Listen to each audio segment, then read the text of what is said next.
visions through my dreams, seeing myself swimming in the universe. My ancestors gave me gifts to read cards, predict and heal. My name is Daphne, but spirit calls me Babylon. Angels communicate through numbers. Intuition is so deep. The gift I fully embrace within.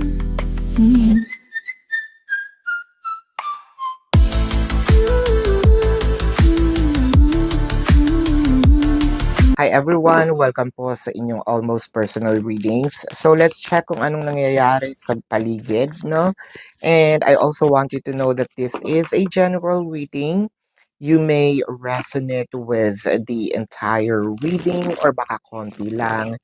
Take what's only yours. Please believe in the divine timing. Naniniwala ako na there's always a synchronicity that's working to us, from us, through us, no? A message from the universe. And whenever you find this video, because this is timeless reading, the message is meant to find you. So it felt like meron tayong mga gustong ma-achieve, ma-experience with the person.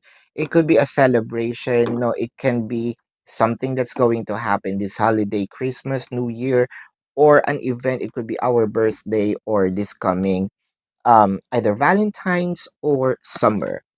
With the devil card, so nakikita natin na we're really pushing. Nandun talaga yung ating focus, no? Hindi sa pwedeng hindi ito matuloy, no? Kasi nandun yung apart from the willingness, nandun yung actions, nandun yung talagang gustong-gusto kong mangyari ito, no? With the Three of Cups and the devil card, so parang ngayon pa lang pinag-iipunan, ngayon pa lang pinaghahandaan na, no? Or matagal nang pinaghandaan, it just needs to happen that it requires for me to execute this flawlessly. With the chair, chances are this is more of going out of town or going somewhere. With the full card, pwede rin naman itong um, first time nating gagawin. It might be a risky for us. It can be magba-backpacker tayo, no? That's actually a plan. It could be somewhere, also out of town or out of the country. Wow, I am seeing here, Bali, I'm seeing Thailand. Some sort of, it kind of reminds me of some summery, breezy, sandy beachy, no, na vibe with the Nine of Pentacles. You're probably wanting to uh parang this is your dream destination. At one point in time, gusto ko makapunta dito together with my person. Okay. So with the full card, nakikita natin dito na I want to do this by next year. So what's going on with the magician? I feel like si person medyo gusto din mangyari yon. I feel like tutulungan tayo ni person or somewhat, something, no, is going to actually help you achieve it. It could be your person, it could be that your higher self, it could be God, it could be the universe, your what angel, no, guardian angel, what have you. Is gonna do that with the Three of Swords, the Four of Pentacles, and the Nine of Wands. It felt like dapat mangyari ito before. It just so happened na nagkaroon kayo ng separation ni person. So, ito lang yung time na um, nagkaroon ng reconciliation, no, nag-make amends, hindi na ito mangyayari kasi it felt like this is a dream destination for the both of you, or it could also be an event. Again, an event. It's not always gonna be well, this could be also an out of time katulad ng sinabi ko, somewhere, no, that you're dreaming with the Nine of Wands and the Four of Pentacles. Matagal na itong plano, hindi nangyari. you're trying to bring it back, no? Katulad ng relasyon niyo na ngayon pa lang uli binubuo. So, parang meron tayong napag-usapan dito. Remember, 'di ba dati noon gusto talaga natin pumunta dito, nag-break na tayo lahat, hindi pa tayo nakakapunta. Bakit hindi natin gawin, 'no? Bakit hindi natin subukan, 'no? Um, I think that this will gonna give us some more, um parang inspiration, 'no, for us to work on our connection, 'no. Hindi yun kababawan, 'no, kasi it felt like kahit sino naman at one point in time gusto makarating, let's say, sa isang malamig na bansa, sa, let's say, Mount Peak, 'no, what have you. Ako gusto ko makarating ng Sagada. 'Di ba, parang kasama siya sa bucket list ko. Kasama siya sa bucket list nyo, 'no, na parang napag-uusapan yung now you have probably the luxury of either doing it or probably redo it if that's actually your favorite place. Um, the Two of Cups, the King of Wands, I feel like hindi lang hindi na ikaw, 'no? Parang feeling ko hindi na ikaw ang mag-o-open up nito. Feeling ko si person na mismo ang hihingi, 'no, ng time, energy, effort, or katulad ng sinabi ko, tutulungan ka nito ni person to make things happen.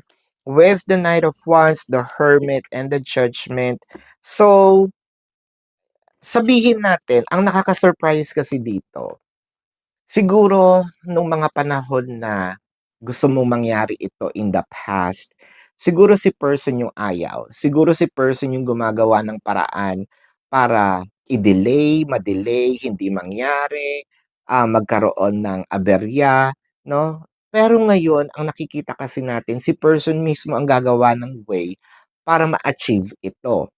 I think like with the judgment in here, parang decided na rin si person, 'no, na, um, gagawin ko ito with something very special na puwedeng mangyari, or I'm going to make this more memorable kung this is our favorite place, 'no, I'm going to make it more memorable. I feel like meron din kasi there's something about celebration in here, and this celebration is not just about the holidays. This is something that both of you are going to parang make a mark just for the two of you. It could be anniversary, or it can be something about, this is the day wherein your person's going to propose. Ayan, doon na tayo sa proposal. Kasi with the Hermit, nakikita natin dito, deciding na si person to put the connection in, tapping a notch, or, yeah, putting the connection into another level, and, parang flow itong relationship into something more fluid